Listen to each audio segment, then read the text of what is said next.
sure.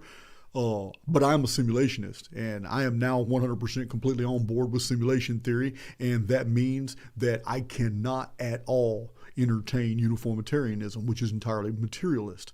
So let me explain, because some of you have asked about the uniformitarian deal and my staunch position against Graham Hancock. First of all, it's not personal against Graham Hancock. You have to understand the poison that is uniformitarianism. Uniformitarianism did not exist 300 years ago. 300 years ago, our naturalists, they weren't called scientists, our naturalists based their theories based off actual things they could observe and discover. They dig up things, they find a three-toed sloth next to a gigantic tusked boar in the same layer and strata of frozen mud that they find a saber-toothed tiger and a woolly mammoth. And they know, okay, well, the megafauna, all these species of megafauna live together at the same time. It's as simple as that. It's as simple as that. But real quickly, about 250 years ago, the establishment began setting out rules. Each rule had definitive assertions attached to it, and then tests that were supposed to support those assertions. Then those assertions were entered into the record as facts, and they built this massive chronology of the world based off circular reasoning. None of it was true, but they wanted to put together. Here's the best analogy. They gave everybody in the world a chessboard. Then they attached rules to each individual piece. As long as you follow those rules and you can move those pieces in that fashion, you can play the game. But if you don't use the exact moves that they have assigned to those pieces, you're not even worthy of consideration. We're not even going to comment on anything you do. And this is where a lot of people come into contact with the scientific wall. It's just a stone wall they give you. It's because you're not playing by their rules. You're not using their language. Therefore, they're not going to entertain anything you have.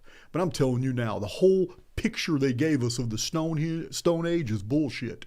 The Ice Age is bullshit. There was glaciation periods, and that's because by virtue of my own study of the vapor canopy and the studies of those in Glen Rose, Texas, and the 4 books from the 1920s, 30s, 50s, and 70s that were released on the vapor canopy, and by virtue of everything of Roger of Mud Fossil has brought to the table, I now understand it wasn't ice ages that started these periodic histories. It was vapor canopies, and different vapor canopies can provide different magnitudes of life forms. This is why we have these variations in recent historical I want to call it fossil records, but they're not fossils. So my problem with uniformitarianism is that it promotes the idea of things that we cannot observe. Science is about this. This is about observing the world around us and reporting what we find, basing our conclusions off observations. But every practice of the scientific world violates that tenet. It has already been shown that every single method of relative dating methods has been proven false, proven errors. And the only way they can promote any in published books today is by practicing exclusions. The data that does not comport is put to the side. It's the exact same thing the pharmaceutical companies do when they promote a new medicine and then tell you that it's been approved. And in all these clinical tests, we had an 87.5% success rate in whatever. Yeah, that's only because you shelved the other 2,500 tests that killed the patient. So, yeah, uniformitarianism is a poison, because it restricts the mind from being able to make accurate assessments of the data. And if your assessments don't comport with the reasoning and the actual chronology that they give us, everything is hundreds of millions of years old. All these layers of strata, and they assign them to Devonian and Jurassic and Cambrian and Precambrian. But the fossils themselves disprove that. There's no There's no development. The same life forms that are in their 100 million-year-old strata are the same ones today. Every bit of it's bullshit. Piltdown man proves evolution was a lie from the beginning. But listen, uniformitarianism is what triggers me, Jason. And it's the reason why I can't listen to Graham Hancock. You guys respect Graham Hancock, and you know what? More power to you.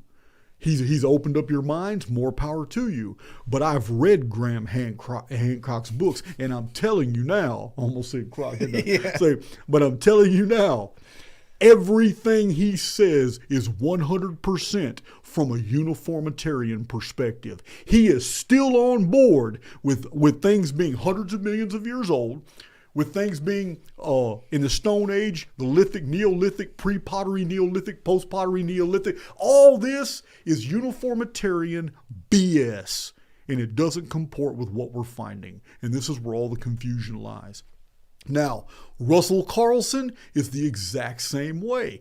Graham Hancock and Russell Carlson might be the best men in the world. They might sit right here with Matt and I, and then, hey, we could drink a few rounds, laugh and joke and all that, but I'm telling you now, they're uniformitarians, meaning they're not bucking the system, they're playing by the rules. The rules set out by the scientific establishment are that you must present your data in this way. You must go by these dictates. These are the tests that have proven all these different things, which they haven't proven at all. They're almost all lies. Until they scientifically publish how you fossilize jellyfish at 700-foot depth of salt water, they'll never convince me of anything. So we have a problem. Uniformitarianism is the playbook of the establishment. The establishment wants to be able to make everybody look ridiculous if they don't play by that playbook. Graham Hancock and Russell Carlson play by the handbook.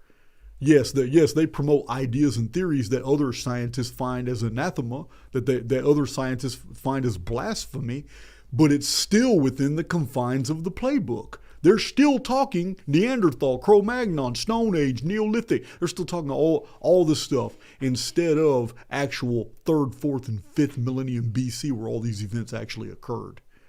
Yeah, guys,